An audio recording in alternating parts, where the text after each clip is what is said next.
All right, let's jump right in. Picture this. The date is February 26, 2026. Now, on the surface, it seems like just another Thursday, right? But if you kind of zoom in and look at the headlines from just that one day, you start to see a pattern. It's a world in motion, a world where the old rules are being quietly, but for sure, rewritten. So first up in Washington, the political scene is absolutely buzzing and, arguing over President Trump's State of the Union address from the night before. And this thing was a marathon. Meanwhile, you'll hop across the Atlantic, and leaders in Europe are openly, publicly, starting to question security alliances that have been in place for decades. Then you've got the tech world, where AI, artificial intelligence, is creating some very real physical strain on our power grids. It's not just code anymore. And get this, somewhere in a lab, a breakthrough in veterinary science is suddenly blurring the lines between animal and human health. Yeah, you heard that right. Okay, so what on earth could connect all of these things? A political speech, a debate on nuclear weapons, a strained power grid, and a study about cats? I mean, it seems totally random, right? But that's exactly what we're going to unpack here. Each of these headlines, it's like a signal. And when you start to piece them together, they tell a really fascinating story about the world we're creating for ourselves. All right, Section 1, Global Guardrails Shifting. Let's start with that big international picture.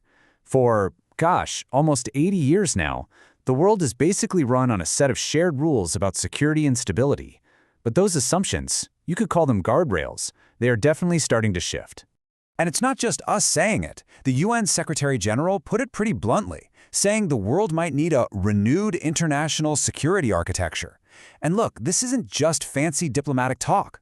You can see leaders genuinely acting like the old system is cracking, and they're all scrambling to figure out what comes next. Take Europe's strategic rethink. For decades, they've relied on the US nuclear umbrella for protection. But now, with a lot of uncertainty about America's commitment, France's President Macron is signaling a huge shift. He's talking about a future where Europe might need its own independent defense. And let me be clear, this is not a small tweak. We're talking about a fundamental rewiring of a major global alliance. And it's not just Europe. We're seeing new rules of engagement pop up everywhere. Look at Iran's diplomatic strategy ahead of these nuclear talks. They're playing a two-level game. Out in public, they're all about rejecting U.S. pressure, calling it big lies. But behind the scenes, they're signaling that, a deal in Geneva could still happen. It's that classic push and pull, pressure and negotiate strategy, but it's being adapted for this totally new, kind of uncertain world. All right, next up, America's political divide. Because this whole feeling of shifting realities, it isn't just happening between countries, it's happening inside them. And you can't find a clearer example than in the US political scene, especially with all the fallout from that State of the Union address.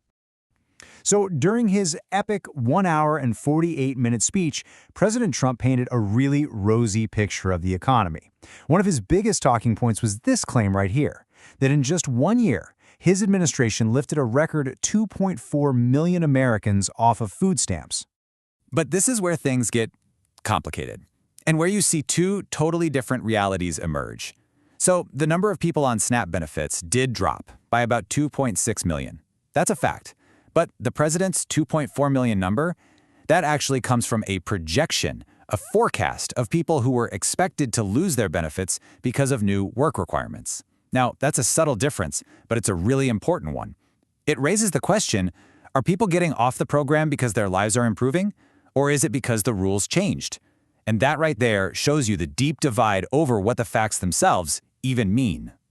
And you saw this same pattern all through the speech. The president made claims about gas prices, about balancing the budget, about non-citizen voting.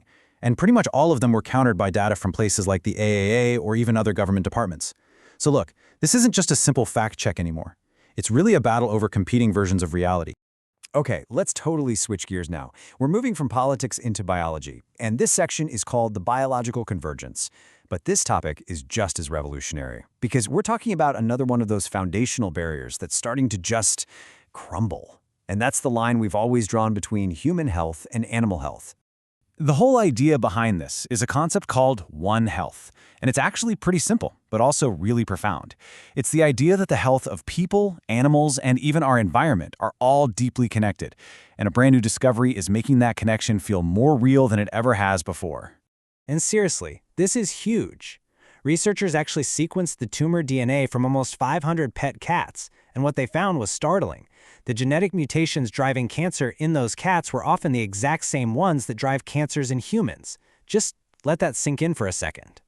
That means our pets could literally become a key to speeding up cancer treatments for all of us. Veterinary medicine isn't some separate field anymore. It's becoming a crucial part of human medical research. Okay, our last big theme for the day, AI becomes infrastructure. For years, we've thought about AI as, software. It's just code that lives up in the cloud somewhere. But the headlines from this one day in 2026 show that AI is becoming something much, much more fundamental. It's becoming actual infrastructure. So at the exact moment our world is becoming more and more dependent on these digital systems, we get reports that CISA, that's the agency whose whole job is to protect our critical infrastructure from cyber attacks, is in, and I'm quoting here, dire shape. Why? Budget cuts, layoffs, the whole deal. This just highlights this incredibly dangerous gap between how much we rely on technology and how well we're actually protecting it. And the integration of AI goes way beyond just physical stuff. It's weaving itself into our social and even our emotional lives. A new study from Pew Research found something pretty amazing. About 12% of American teenagers are now turning to AI for emotional support and for advice. Think about that. For a whole new generation, AI isn't just a tool you use, it's becoming a confidant. Okay, time to connect the dots. We've got shifting global alliances, we've got warring political realities, we've got blurring lines between species, and we have AI turning into our basic infrastructure. If you look at them one by one, they just feel like random headlines. But let's step back, connect these dots, and see the much bigger picture that this one single day is showing us. So, what are the big patterns from February 26, 2026? Well, what first looked like a bunch of random noise starts to form a pretty clear signal. First, global security is being totally renegotiated, right in front of us. Second, our domestic politics are turning into a battle over competing realities. Third, biology is becoming this cross-species intelligence field. And fourth, AI is no longer just code, it's a real issue of power, policy, and even psychology. And all of that brings us to the main takeaway here. The world's foundational systems in security, technology, and even biology are being rewritten. The news on that one day, February 26th, wasn't just about a few separate events. It was about the simultaneous rewriting of the core systems that run our world: security, politics, biology, and tech. The old guardrails, they're all shifting, and they're shifting at the same time. And that really leaves us with one final critical question. The old rules are changing. We can see it happening right in front of our eyes, in pretty much every part of our lives. So the real challenge isn't just noticing that things are changing. The real question is, are any of us actually ready for the new ones?